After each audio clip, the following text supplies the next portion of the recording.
The year is 2015. An expedition of American scientists departs for Bolivia to find a 300-year-old elder rumored to live in one of the caves. A local inhabitant, acting as their guide, shows them the cave. The Americans enter and find the old man sitting in a cage. The local young man opens it despite warnings that the elder is a vampire and that it's dangerous to approach him. However, sensing the approach of people, the elder breaks free from his confinement and attacks Dr. Fanning, biting him in the neck. Soldiers open fire while Dr. Jonas rushes to the injured man. Later, the man is taken to a hospital where Fanning regains consciousness and recovers very quickly. Moreover, he is convinced that they have found a cure for all the diseases in the world. Thus, the Noah Project is born. Time passes, and Agent Brad Wolgast begins to recruit subjects for the experiment, deciding to select them from those sentenced to death. Anthony Carter, convicted of murder, becomes one of them. Meanwhile, in the laboratory of the project, Dr. Nicole Sykes announces an outbreak of bird flu in China, which is very dangerous, spreads rapidly, and has no vaccine. Dr. Pett suggests going to level 4B, where Dr. Fanning is kept, whose body has gained immunity to all diseases. But the doctor himself has become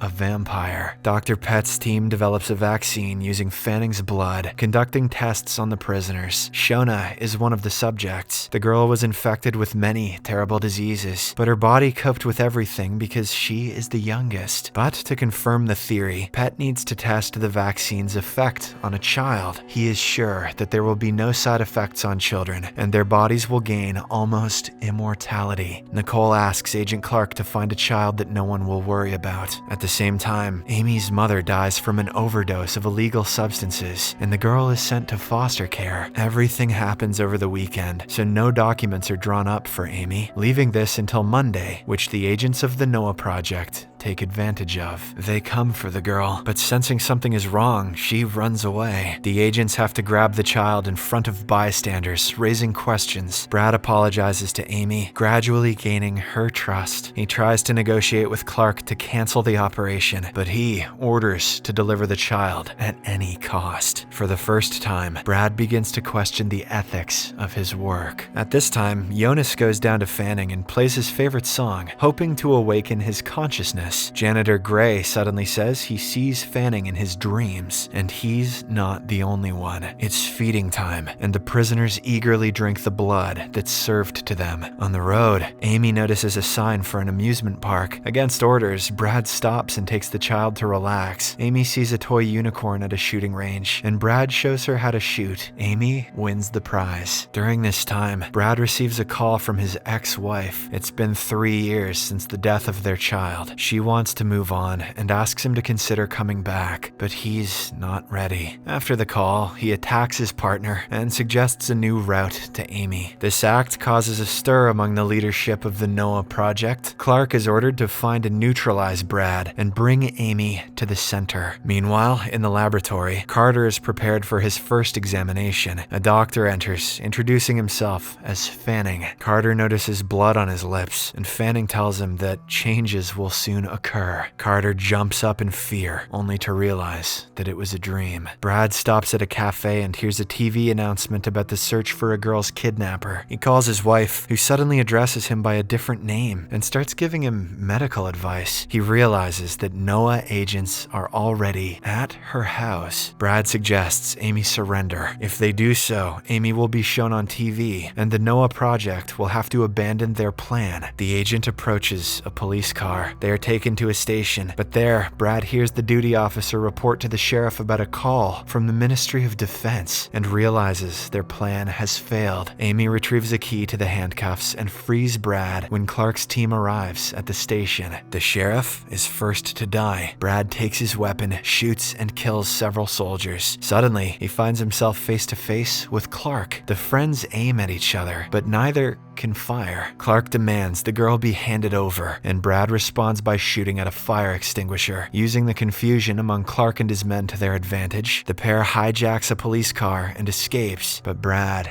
is wounded. While fleeing, Brad turns on the emergency lights, allowing his car to move unhindered. Soon, he spots a school bus ahead. He deceives the teachers, claiming Amy is a new student. They let the girl in, and she in turn lets the agent in through the back door. One of the school children tries to record them on a phone, but Brad takes it away. The pair manages to hide from their pursuers. Later, they steal an old car, but Brad's condition worsens and he loses consciousness. Meanwhile, Clark learns about the phone taken from the school child and orders it to be tracked. He also arranges for Brad's wife's phone to be tapped just as Amy calls her. Frightened, Amy believes Brad is dead. Lila gives her directions, and Amy reveals their location and manages to revive Brad. An angry Brad throws away the phone. Soon, the pair leaves the car and heads to a house through the forest. Suddenly, a siren sounds, and an armed woman appears. Meanwhile, Nicole shows Jonas the effect of Fanning's blood on a subject. An old fracture has completely healed. In the forest cabin, Lacey reveals she served with Brad and that he is one of the best negotiators. Suddenly, a siren goes off, but it's a false alarm. It's Lila, arriving to help her husband. Lacey promises to organize a border crossing, but she doubts it will stop the Noah project and suggests making the project's information public. Brad names the 12 subjects. Meanwhile, Clark's agents find the car Brad abandoned and interrogate the tow truck driver, who accidentally mentions Lacey's forest cabin. At the same time, Carter complains to Jonas about strange dreams, in which Fanning appears. In the evening, the janitors go down to the cells. One of them teases Shona, though Greg tries to stop him. He accidentally drops his phone behind the bars. Shona calmly allows him to retrieve it. While his partner laughs at Greg, Shona attacks him and drinks his blood. At this time, a siren goes off at the house in the forest. Lacey and Brad see the approaching agents and open fire. Lacey is seriously wounded. Brad realizes he cannot save Amy alone. He asks his wife to take the girl and then confronts Clark, but Amy breaks free and joins the agent as she promised not to abandon him. The pair are captured and taken in an armored van to the lab. There, scientists are trying to understand how Shona was able to drink the blood of the janitor, though she hadn't touched Greg before. Greg reveals that his partner teased her, but it was believed that the subjects lose their minds. Clark suggests putting Shona to sleep. Meanwhile, Amy throws a tantrum, demanding to see Agent Brad. Nicole orders to bring him to her. Simultaneously, Jonas notices that Fanning and Shona have stopped moving in their cells, refusing blood. They are telepathically communicating, with Fanning persuading her to act according to the plan, promising the world as a reward. Meanwhile, Brad sees a TV report about his arrest, now also accused of the sheriff's murder. Clark takes him to Amy, but on the way, Nicole explains to the agent that the girl is humanity's last hope and will be injected regardless. Brad reluctantly assists Nicole with the first injection, which Fanning immediately feels in the basement. Later, a nurse examines the girl, and Brad manages to steal a syringe with a sedative from her cart. Amy learns the entry lock code and hears a voice from a neighbor named Carter. Brad tells her to rest, and he lies down on his bed, only to be woken by Greg in the room, warning that Fanning will come for Amy. Later, Brad encounters Carter in the corridor, who confesses that Fanning often enters his mind. Agents take Brad away, but Amy finds a way to communicate with her neighbor by writing him a note. Carter responds. Meanwhile, Lila begins searching for information about the death row inmates named by Brad. No one wants to talk, but she learns that Shona was taken by federal agents. In the laboratory, Clark confesses to Brad that he feels like he sees Shona's life story in his mind. Greg tells Jonas that Fanning talks to him almost every day, warning of impending work. Meanwhile, Lila shares her findings with a renowned journalist who agrees to verify her information. During the night, Brad manages to get out into the corridor. He catches Greg in the elevator, puts him to sleep, and opens the room where the test subjects are kept. Brad sees the terrible form of Fanning, but then Jonas enters the room. Brad is horrified because he was the one who brought all these people here. They drink blood and burn in the sun, which means that they've been turned into vampires. But Jonas insists on calling them virulence. Virulence.